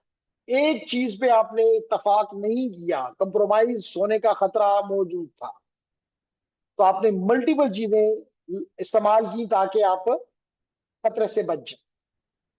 ठीक है? फिर क्या है, दूसरा क्या तरीका है अटैक्स को मिटिगेट करने का? कि जनाब आप अपना बैकअप लें। अब बैकअप आप समझते हैं ना, बैकअप का मतलब है कि जो भी आपका डेटा है उसको आप कहीं सेव कर, उसको आप सेव कर दो, ताकि अगर आपका डेटा किसी भी वक्त करप्ट कर दिया जाए, खराब कर दिया जाए वायर मालवेयर के जरिए, मैंने कल एक्सप्लेन किया मालवेयर क्या है, तो आपके पास उसकी एक कॉपी होता है कि आप उसको रिस्टोर कर सकते। और क्योंकि शायद आपका हार्डवेयर इतना कीमती नहीं है जितना कि आपका डेटा इंपॉर्टेंट है। कई दफा आपका लोगों के हार्ड डिस्क खराब हो जाती है, एंड दे पे वेरी हैवीली कि जनाब वो डेटा मुझे रिकवर कर दे। खैर है, हार्ड डिस्क मुझे नहीं चाहिए, हार्ड डिस्क गई तो कोई बात नहीं, मैं दूसरी खरीद लूंगा, लेकिन डेटा बहुत इंपॉर्टेंट है। लेकिन अगर आपने बैकअप लिया होता फिर आपको ये दर्द सर ना होता। तो इसलिए आपको फ्रीक्वेंटली ये बैकअप्स लेने चाहिए। और इसका सबसे अच्छा जो बैकअप का फायदा है वो है कि अगर आप पे किसी ने रैंसम अटैक कर दिया, रैंसमवेयर अटैक, रैंसम का मतलब है कि उसने आपके सारी हार्ड डिस्क को इनक्रिप्ट कर दिया, और ऐसी की के साथ इनक्रिप्ट किया है कि वो इतनी लॉन्ग है कि किसी भी सूरत उसको तोड़ा नहीं जा सकता, और आपका तो कीमती डेटा है। तो आपको क्या पैसे भेजो, नहीं भेजते तो मजे करो।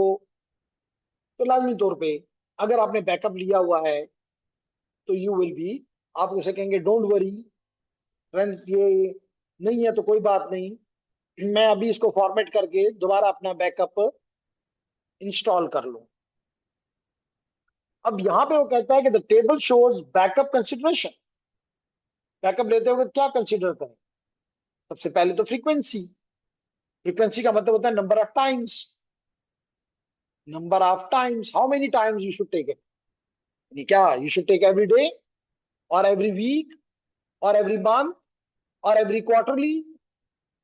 जनाब there is a something in chat. Okay, okay, we maintain backup for each system. बिल्कुल जी, देखिए मुजम्मिल ने हमें ये बताया कि we take the backup for each system, और यही मैं आपको भी बता रहा हूं। I also remain part of PTCL for many years, and at that time हम दो तरह के बैकअप्स, कुछ वीकली होते थे, कुछ बाय वीकली होते थे, कुछ क्वार्टरली होते थे, और हम वो लेते थे। ठीक, तो क्यों लेते थे? क्योंकि उनमें से एक डेटा, उसमें तो कोई कंप्रोमाइज, किसी भी कंप्रोमाइज पॉसिबल नहीं था। और वो होता है कि जब कस्टमर पे यूज करता था हमारा सिस्टम, तो उसकी कॉल्स की इंफॉर्मेशन कि भाई इसको कितने कितने पैसे का बिल भेजना है, वेरी इंपॉर्टेंट। अगर आपने ये एक महीने का क्या एक दिन का मिस कर दिया तो समझे नौकरी गई। तो दैट इज वेरी इंपॉर्टेंट कि जी you should take the backups.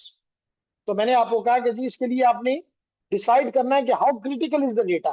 क्या एक दिन का डेटा जाया हो जाए तो कोई फर्क नहीं पड़ता? नहीं, बैंक कहता नहीं, मुझे तो बहुत फर्क पड़ता है, एक दिन में तो करोड़ों रुपए इन और आउट हो जाते हैं। तो इसका मतलब है कि यू मे बी सेइंग कि जी every day you have to take it, या नहीं, weekly, bi weekly, monthly, blah blah, quarterly, depends. तो यही बात हमें अभी बताई गई कि फील्ड में that is very important task, taking the backups. तो how much how many times? Number two, always, ये नहीं है कि बैकअप ले लिया है तो बस खुश होकर धमाल डाल दो कि जी मैंने तो बैकअप ले लिया है। हो सकता है वो बैकअप प्रॉपर ना हो सकता है वो बैकअप करप्टेड हो, और जब जरूरत पड़े आप लगाने की तो पता चले वो भी तो करप्ट है। सर पकड़ के बैठ जाएंगे कि जी वो मेहनत भी की थी लेकिन वो तो फजूल की थी। इसलिए इट इज इंपॉर्टेंट कि बैकअप लेने के बाद मुजम्मिल उसको, उस बैकअप को वैलिडेट करें, क्या वो बैकअप काम का भी है, काम करता भी है कि नहीं।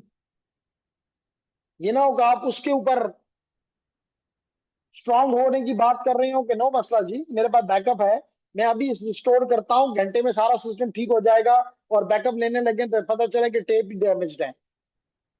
पहले टेपों पे होता था, बाद में उसके बाद डीवीडीज पे होता था, आजकल लोग एक्सटर्नल हार्ड ड्राइव्स पे या एसएसडीज पे लेते हैं।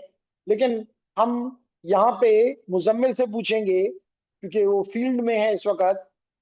जब मैं फील्ड में था तो उस वक्त we were using the large tapes, magnetic tapes. हम जैसे एक वक्त में वीसीआर होता था, वीसीआर की कैसेट्स होती थी, आपने शायद कभी देखे हो। अब तो क्या वीसीआर का जमाना नहीं है, उसकी कैसेट्स होती थी, उसमें भी मैग्नेटिक टेप होती थी। उस मैग्नेटिक टेप के ऊपर जो भी इवेंट है वो रिकॉर्ड हुआ होता था। तो उसी तरह की बहुत बड़ी बड़ी टेप्स होती थी, वो हम टेप रिकॉर्डर में लगाकर सारा डेटा उसके अंदर स्टोर कर देते। लेकिन मैंने कहा कि उसके बाद उसी उससे बड़ी साइज की डीवीडीज आ गई, तो the world shifted to the DVDs क्योंकि दैट वाज वेरी स्लो। तो जनाब हमें मुजम्मिल ने शायद जवाब दिया है कि जनाब to prevent data loss we keep backup on two different hard drive. तो जो जो मैंने आपको अभी कहा कि अब दुनिया ने एक्सटर्नल ड्राइव्स लेकर और मल्टीपल चीजों पे उसको कॉपी करना शुरू कर दिया।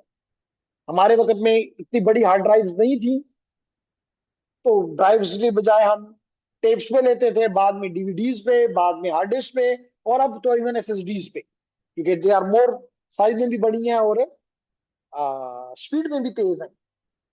एनी, तो लेडीज एंड जेंटलमैन, हमने कहा कि हमने कहा कि आप ये देखें, ऑलवेज वैलिडेट। इसलिए दो लिए, इसलिए दो ली कि अगर एक खराब भी हो जाए तब भी दूसरा तो होगा, लेकिन फिर भी वैलिडेट करो, उसकी इंटीग्रिटी को चेक करो कि रिस्टोरेशन प्रोसेस में कोई मसला तो नहीं दे रही। थर्ड क्या है कि आप इसकी सिक्योरिटी परस्पेक्टिव के ये है कि आप सिक्योरिटी परस्पेक्टिव से ये है कि आप उसको उसी ऑफिस में, उसी टेबल पे या उसी अलमारी में ना रख दें, क्योंकि अगर वहां पे खुदा ना खास्ता आग लग गई या कोई मिसहैप हो गया, छत गिर गई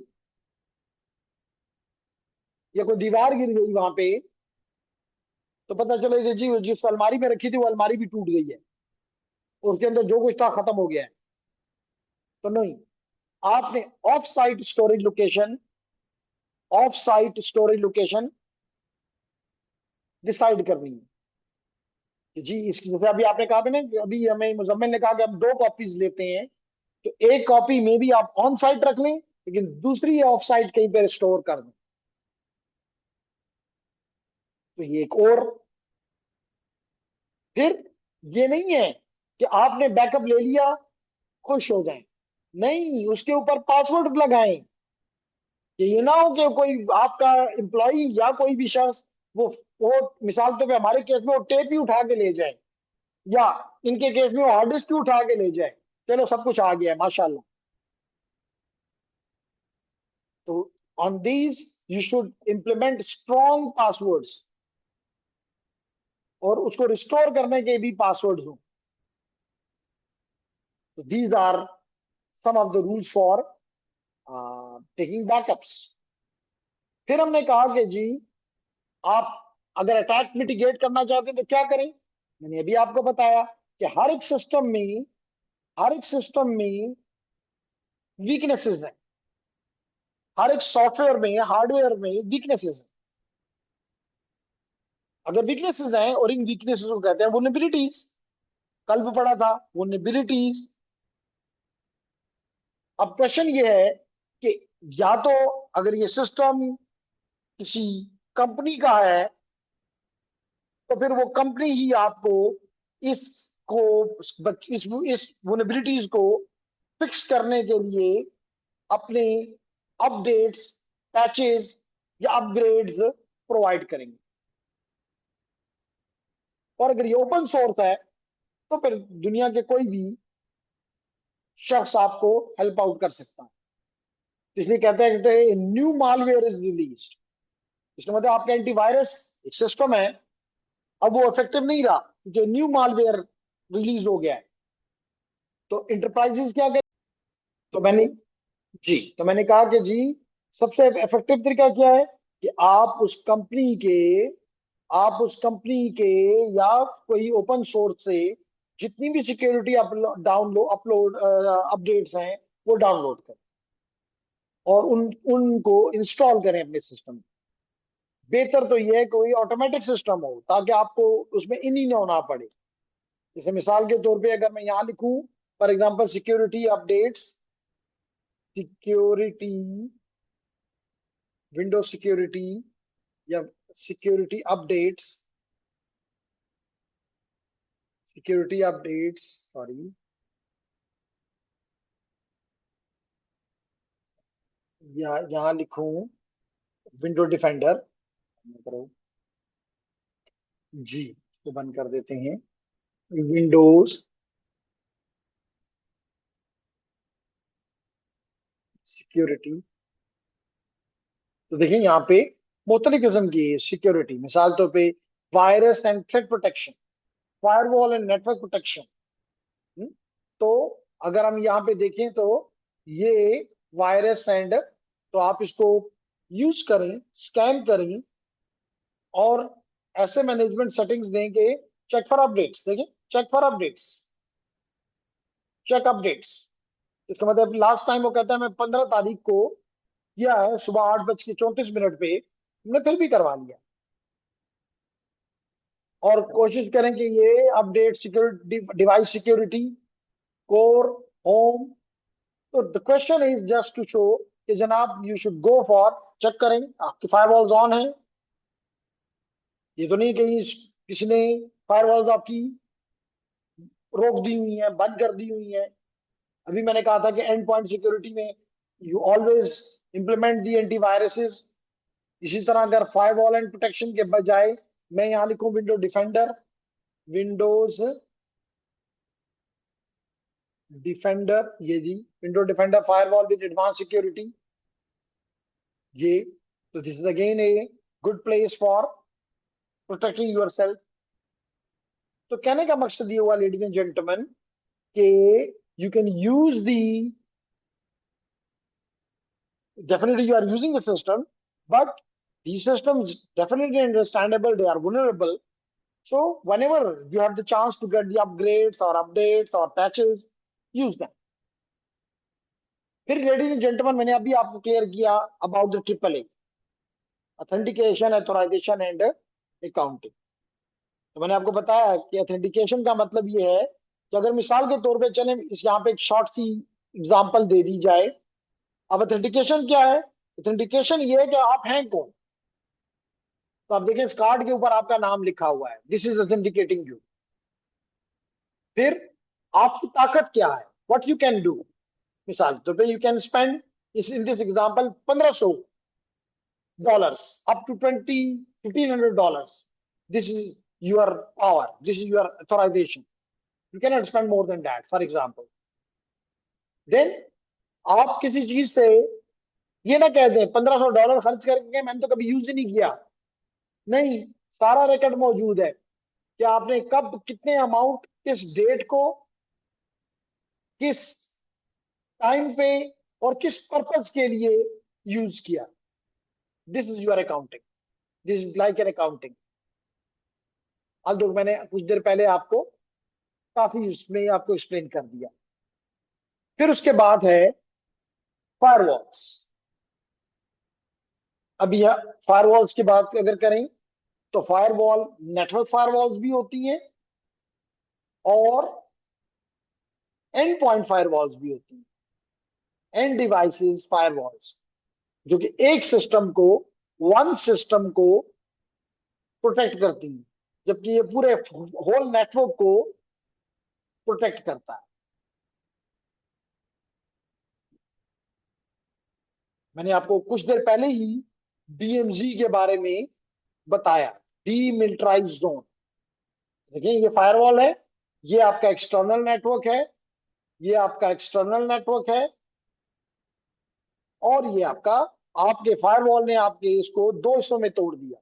एक लो रिस्ट्रिक्टेड एरिया और एक हाईली रिस्ट्रिक्टेड एरिया।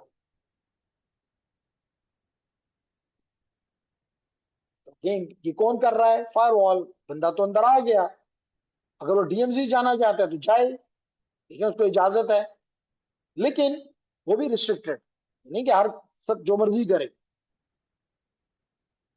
लेकिन उसको भी मैंने बताया कि इससे पहले हमने मिसाल के तौर पे वीपीएन यूज किया, क्या उसको अंदर आने की भी इजाजत है कि नहीं है?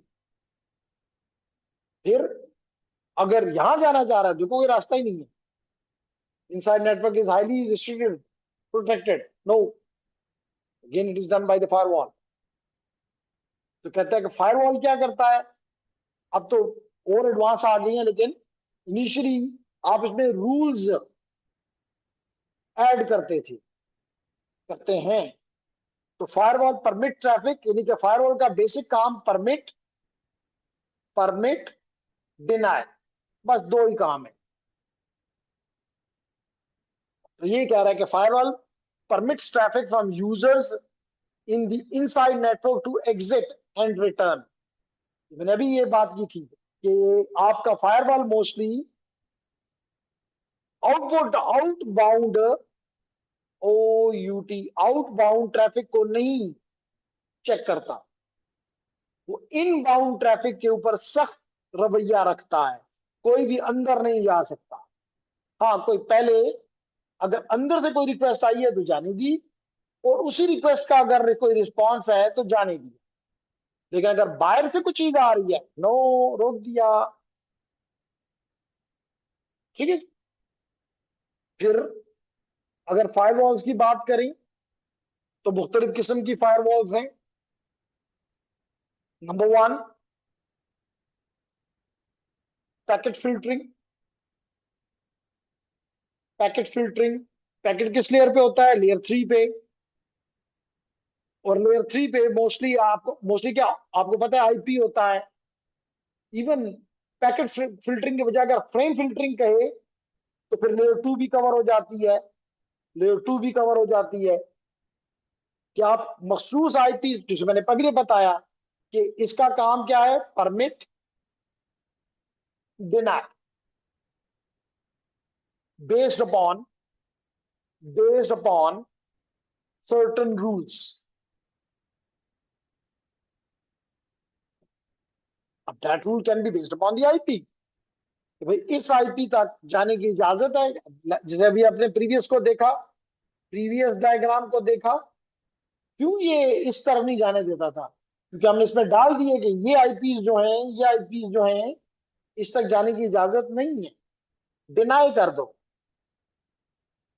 इन आईपीज की तरफ जाने की इजाजत है, अलाउ कर दो, परमिट कर दो। वही अलाउ, परमिट, डिनाई। तो ये यहाँ पे वो बता रहा है लेडीज एंड जेंटलमैन कि माशाल्लाह सिर्फ 3 लोग रह गए, आजान, सिद्दीक और मुजम्मिल। ओके, मर्जी। Then the next one is, तो मैं ये कह रहा था कि rules can be based upon the IP और can be based upon the MAC. फिर हमने कहा कि जी it can be at the upper layers which is the application layer और may be the transport layer. ये पोर्ट्स कहां पे होती है? ट्रांसपोर्ट लेयर पे। हमने पूरा टीसीपी आईपी सूट पढ़ लिया हुआ है। This is based upon the you are allowing और not allowing based upon the port number. मिसाल तो वे 80 पोर्ट पे आ सकते हो लेकिन 22 पोर्ट पे नहीं आ सकते हो। This is the application type की, और इसके पीछे, इन पोर्ट के पीछे आपको पता है एप्लीकेशन होती हैं, इसलिए इसको कहा गया एप्लीकेशन फिल्टरिंग। इसी तरह लेडीज एंड जेंटलमैन, आप यूआरएल की बेस के ऊपर वेब की फिल्टरिंग भी कर सकते हो। prevents or allow access to websites based upon the specific URL. और आजकल जो लेटेस्ट वो है, they are the stateful packet inspection, SPI। Stateful का मतलब, अगर आपको याद हो, जब हम पढ़ रहे थे मिसाल के तौर पे DHCP, तो मैंने कहा था कि अगर उसके पास सारा रिकॉर्ड है तो वो स्टेटफुल है, अगर उसके पास नहीं है तो स्टेटलेस है। तो यहाँ स्टेटफुल है, इसका मतलब है कि जब भी कोई इनकमिंग पैकेट बाहर जाता है, incoming packet must be legitimate response to request from internal host. तो अब इसके लिए अगर इंटरनल होस्ट नहीं, ये आपका फायरवॉल है, अगर अंदर से कोई इंटरनल नेटवर्क से कोई रिक्वेस्ट गई है और उस रिक्वेस्ट की वजह से कोई चीज, कोई रिस्पॉन्स आपको आ रहा है, तो आप इसको अलाउ कर दें। इसका मतलब यह है कि आपने इसकी स्टेट को अपने पास मेंटेन किया। यही कह रहा है कि incoming packets red one must be a legitimate response to a request from a request green one from internal host. Unrequested packets are blocked. जिसकी आपने रिक्वेस्ट ही नहीं, ग्रीन गई नहीं है, तो रेड क्यों आ रहा है? Unsolicited packets are blocked. So the SPI can also include capability to recognize and filter out specific type of attacks, जैसे denial of service या वेब अटैक्स या कोई भी दूसरे अटैक्स। ठीक है। Then is the very important, again important, and point security. क्यों आप एंड पॉइंट सिक्योरिटी में इंटरेस्टेड हैं ladies and gentleman? The answer is, इसलिए हम इंटरेस्टेड हैं एंड पॉइंट में कि सारा का सारा हमारा डिजिटल एसेट कहां पड़ा होता है? आपने कहा जनाब हमारे कंप्यूटर्स में पड़ा होता है, हमारे सर्वर्स में पड़ा होता है। अब आप में से कुछ लोग कहते हैं नहीं क्लाउड पे, तो क्लाउड में भी तो सर्वर्स हैं, क्लाउड में भी तो कोई हवा में तो चीज नहीं पड़ी हुई, सर्वर्स हैं। चाहे वो आपके ऑन प्रीमिसेस हो ये सर्वर, या ऑफ प्रीमिसेस हो क्लाउड में, क्या फर्क पड़ता है? तो आपके सर्वर्स क्या हैं? इसका मतलब इसका मतलब है कि आपका मिसाल के तौर पे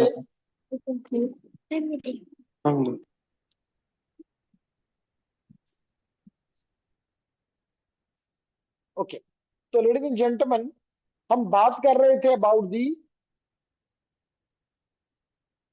ओके हम बात कर रहे थे about the digital asset. Digital asset में very important asset is your information. Information means data, and data is stored in the databases, and databases are available on the servers, and these servers may be on premises, या आपकी अपनी site पे पड़े हुए हैं, या आपने कहीं से लिए हुए हैं, क्लाउड से आपने लिए हुए हैं ऑफ प्रेमिसेस। तो इसका मतलब है ये तमाम डिवाइसेस, चाहे वो लैपटॉप्स हैं, चाहे वो डेस्कटॉप्स हैं, चाहे वो सर्वर्स हैं, चाहे वो स्मार्टफोन्स हैं, चाहे वो टैबलेट्स हैं, all are end points, and devices. तो इसलिए आपने उनको प्रोटेक्ट करना आसान भी नहीं होता। इसलिए मिसाल जब आपके लैपटॉप है, और आज के मैंने आपको शुरू की क्लास में बताया था कि आज के जमाने में जो ट्रेंड है, दैट इज अ ट्रेंड कि bring your own device, BYOD। तो लैपटॉप अपना खुद वो लाएगा, स्मार्टफोन लाएगा, टैबलेट लाएगा। तो फिर क्या करें? लाजमी तौर पे उसमें वायरसेस भी हो सकते हैं, उसमें हो सकता है किसी ने ट्रोजन्स रखे हुए हो आपके लिए, नेटवर्क में आ गया ट्रोजन ने अपना काम कर दिखाया, या हो सकता है वो कंप्यूटर कंप्रोमाइज हो और वो आपके सिस्टम में, आपके नेटवर्क के अंदर उसने लगा दिया, तो वो तो कंप्रोमाइज है। अभी हमने पढ़ा कुछ देर पहले कि अगर मशीन आपकी कंप्रोमाइज है तो कंप्रोमाइज है तो that can become a pivot, जहां से आप दूसरी मशीन्स पे अटैक कर सकते हैं। इसलिए securing and point is the most challenging job, is the most challenging job. A company must have a well documented policy in place and employees must be aware of these rules. अब इसके लिए आप क्या करें, ने भी बताया, आप अपडेटेड एंटीवायरस इंस्टॉल करें, आप फायरवॉल इंस्टॉल करें, आप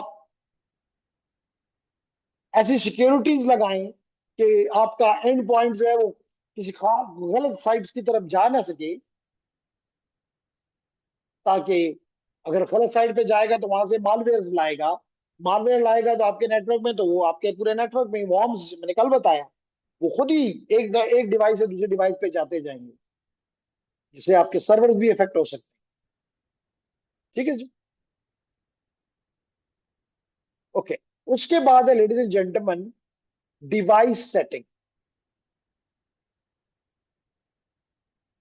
तो जनाब पहला क्या है, ऑटो सिक्योर।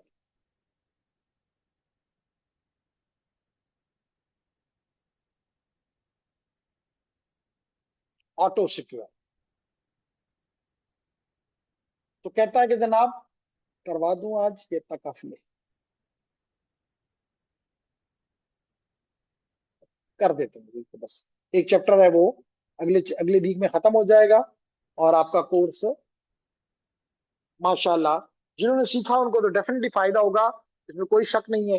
जिन्होंने नहीं सीखा तो वो उनकी अपनी गलती है और उसके बाद में पछताना पड़ता है कि जनाब इतना टाइम भी जाया किया और कोई फायदा भी नहीं मिला। क्योंकि अगर चीट करके एग्जाम तो पास हो सकते हैं, लेकिन वो चीटिंग अगर एहसान ने नहीं पकड़ सका या उसने उतनी एफर्ट नहीं किया, तो जहां इंटरव्यू के लिए जाएंगे वो पकड़ लेगा और कहेगा नहीं जी ये सर्टिफिकेट जो है ये वैल्यूबल नहीं है।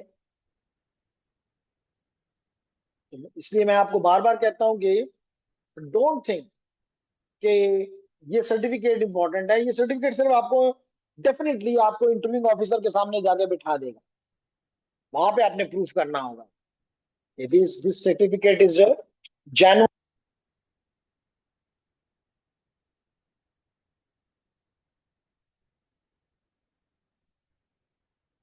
अस्सलाम वालेकुम व बरकातहू। जनाब क्लास के आखिर में, सर क्या आगे हमारे कोई एग्जाम होंगे? बिल्कुल होंगे जी, क्यों नहीं होंगे उमर खान, क्यों नहीं होंगे।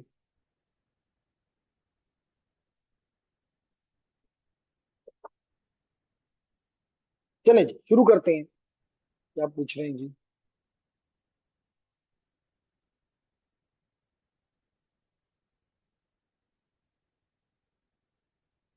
1 मिनट पहले अब तो हम वालेकुम अस्सलाम करने वाले हैं, आप अस्सलाम वालेकुम कर रहे हैं उमर खान।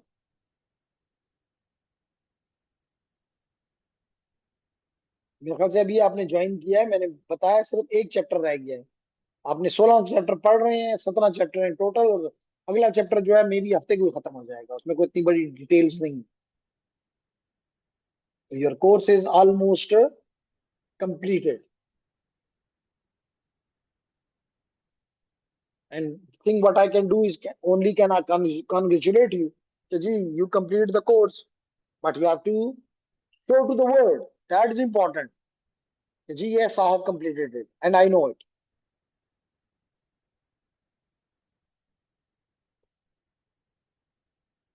नहीं नहीं, सॉरी किस बात का जी, सलाम करने में कौन सा सॉरी है। लेकिन आपको ये पता होना चाहिए कि आ, जितना लर्निंग इस वक्त करोगे, इस वक्त आप यंग हो, आप उसका फायदा उठा सकते हो और बहुत लंबे टाइम तक आपको उसका फायदा मिलता रहता है।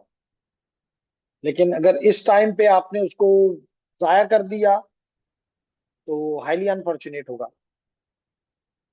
क्योंकि यहाँ पे मेरे पास कई स्टूडेंट्स मुख्तलिफ जगहों पे पढ़ते हैं, तो वो बताते हैं कि नहीं जी ना वहाँ पे कोई इतनी थ्योरी बताता है ना इतना कोई नॉलेज देता है, और बाज केसेस में तो तीनों कोर्सेज जो हैं वो 2 से 3 महीने में खत्म कर देते हैं।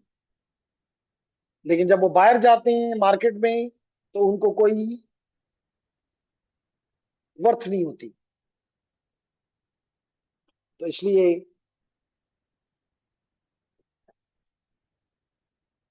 इस ट्रैप में मत आए कि जनाब सर्टिफिकेट देर काबिल आगा दे। That is true. It is, Cisco is a multinational company. लेकिन इसका ये मतलब तो नहीं रहना चाहिए ना कि जी अगला आपसे कुछ पूछेगा ही नहीं। आपसे पूछेगा तो जरूर पूछेगा। ठीक है। तो चलें, आज आज 4 बजे आज यहाँ पे इसको रोक देते हैं। अगले 10-15 मिनट में ये हो जाएगा और फिर हम अगला चैप्टर भी स्टार्ट कर देंगे इंशाल्लाह। जस्ट आपको एक दफा फिर वो बताना था कि जनाब अगर आपने करना है, अगले कोर्सेज में इंटरेस्टेड हैं तो यू कैन ज्वाइन, और अगर नहीं इंटरेस्टेड तो we will say you best of luck. Definitely आपने फील किया होगा कि this is not something beneficial for you, तो बेटर जज तो आप हैं। अगर आप समझते हैं कि बेनिफिशियल नहीं है तो बेहतर होता है कि हमें भी बताते कि जी ये चीज अच्छी नहीं है, कोई फायदा नहीं है। लेकिन अगर आप समझते हैं कि बेनिफिशियल है तो आप खुद भी कर सकते हैं, अपने दोस्तों को भी। और हम, अभी मैंने एक चीज आपको बताया कि इसी क्लास में शायद वकास है, लेकिन कभी मैंने उसको क्लास में ज्वाइन करते हुए नहीं देखा, विच इज अनफॉर्चुनेट। कि आपको एक अपॉर्चुनिटी दी गई कि जी आप फिजिकल नहीं आ सकते, तो चलो खैर फिर भी ऑनलाइन लेके कुछ तो उसका 80% मिल जाएगा, 70% मिल जाएगा, कुछ तो मिलेगा ना। लेकिन स्टूडेंट उसको गलत इस्तेमाल करते हैं, कहते हैं लेने की जरूरत ही नहीं है। अगर आप उनको कहो भी तो कहते हैं जी हम रिकॉर्डिंग सुन लेते हैं। नहीं, रिकॉर्डिंग से बातें नहीं बनती ना जी। बनती तो उसमें है कि जब आप एक्टिवली इंगेज हो। हर चीज के लिए सेक्रीफाइस करना पड़ता है, सेक्रीफाइस पहले करना पड़ता है, फ्रूट बाद में मिलता है। तो एनी हाउ, आई होप के you understand all these things. Azaan, Rashid, Umar Khan, Sadiq. तो we are at the very end of this course, और एग्जाम्स भी होंगे, और जो पास करेंगे उनको सर्टिफिकेट भी मिलेगा। चलें, आज के लिए इतना काफी। और हम अगले वीक इस कोर्स से फारग हो जाएंगे। तो आपको ऑलरेडी पता है कि जी इन कोर्सेज के रजिस्ट्रेशन का प्रोसेस। तो अगर यू आर इंटरेस्टेड तो do it, if you are not interested we will say you bye bye. Is there any question from you people, ladies and gentleman? Lady तो कोई भी नहीं है। सदीक, उमर, राशिदादा, Azaan and Muzammil, do you have any question about this course? Sir ये जो access है हमें मिला हुआ है नेटाकेड में, ये आईटीएन का और एसडब्ल्यूआरई का, ये हमें एक्सेस रहेगा या कोर्स खत्म होने के बाद ये खत्म हो जाएगा एक्सेस? नहीं, उसके बाद भी कुछ टाइम के लिए रहेगा, लेकिन फॉर लाइफ लॉन्ग नहीं। Okay sir. There is another one. No sir, clear है sir. Thank you very much जी, it's clear. I stop here and see you इंशाल्लाह on coming Saturday. Till then, अल्लाह हाफिज। Okay sir.